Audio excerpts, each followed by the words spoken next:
Bonjour mes petits gourmands, j'espère que vous avez l'avoine aujourd'hui. Je vous propose une petite recette d'un cake healthy, super bon, super moelleux.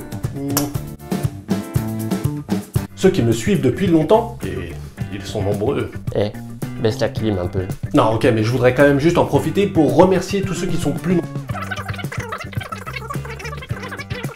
Ne l'oubliez pas.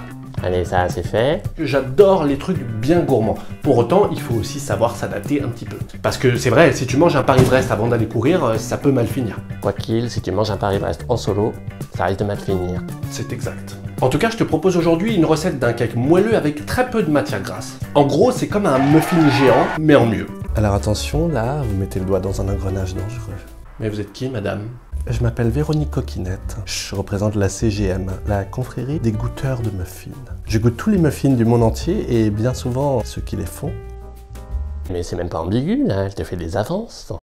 Ok Véronique, moi j'ai saisi le concept de la CGM, pas de souci. Mais est-ce que vous avez un message à faire passer ici? Ah du tout. J'ai vu une chaîne YouTube avec de beaux mecs, ça peut suffire à mon bonheur. Ok, mais c'est quoi votre valeur ajoutée sur ce tuto? Suis-moi dans le backstage, tu vas vite la voir, ma valeur ajoutée. La notoriété, c'est pas toujours évident à gérer. Bon, on trêve de marivaudage. Si t'es prêt, enfile ton tablier que je t'explique la recette. Allez, c'est parti. Pour cette recette, tu vas prendre 60 g de beurre, 95 g de farine. Attends, c'est quoi? Regarde. Hop, voici les ingrédients. Je te mets une liste détaillée en bas. Donc, tu préchauffes ton four à 180 degrés. Ensuite, tu vas hydrater l'avoine avec la quantité d'eau que je t'ai donnée. Et puis, tu vas beurrer un moule à cake. Bien le beurrer partout et une petite cuillère de farine. On appelle ça chemiser un moule, c'est pour faciliter la démoulation. Oui, parfaitement. Hop, tu fais bien en sorte que la farine épouse parfaitement le moule, tu tapotes l'excédent et hop, au frais. Ensuite, tu vas prendre tes ingrédients secs, donc farine, levure, sel et bicarbonate, ainsi que la cannelle, et tu mélanges ça rapidos. On met de teco. On attaque la pâte à proprement parler. Donc tu prends ton beurre qui doit être à consistance pommade, c'est-à-dire qu'en gros tu l'as sorti du frigo 1 heure avant. Le mien est un peu dur, tu vois, mais c'est pas grave, je le travaille à la spatule ou à la cuillère en bois pour le crémer.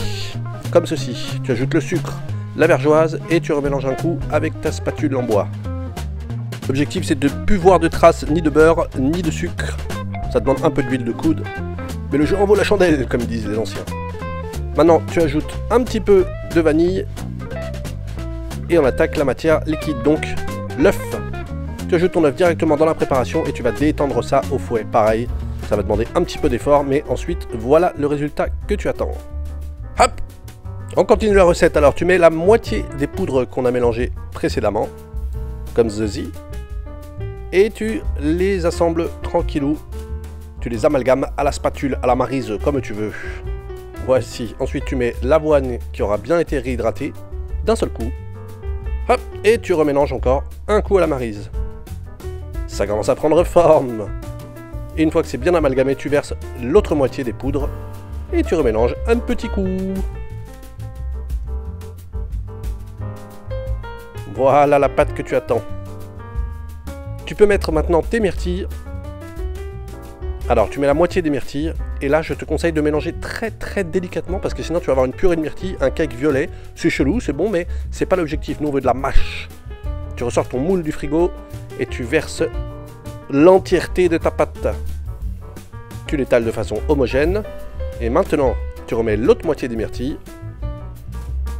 Et pour ajouter un petit peu de gourmandise et une couche bien croustillante, tu mets de l'avoine crue, un petit peu de cassonade parsemée et hop, ça part au four. Alors selon la taille du gâteau, ça va te prendre entre 25 et 45 minutes. Oui, mais donne pas d'indication précise, c'est nul. Eh ben non, tu vérifies avec la lame du couteau. Quand c'est cuit, tu laisses refroidir une demi-heure et tu démoules. Régale-toi! Voilà mon petit gourmand, c'est la fin de ce tuto. Merci beaucoup de l'avoir suivi. N'hésite pas à reproduire la recette, à me donner tes commentaires en commentaire. Moi, j'ai pas trouvé mieux. Quant à nous, on se retrouve très bientôt pour des petits plaisirs sucrés. Salut! A plus les poteaux.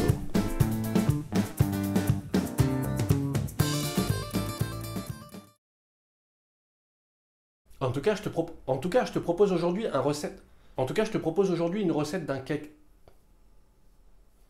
En tout cas, je te propose aujourd'hui une recette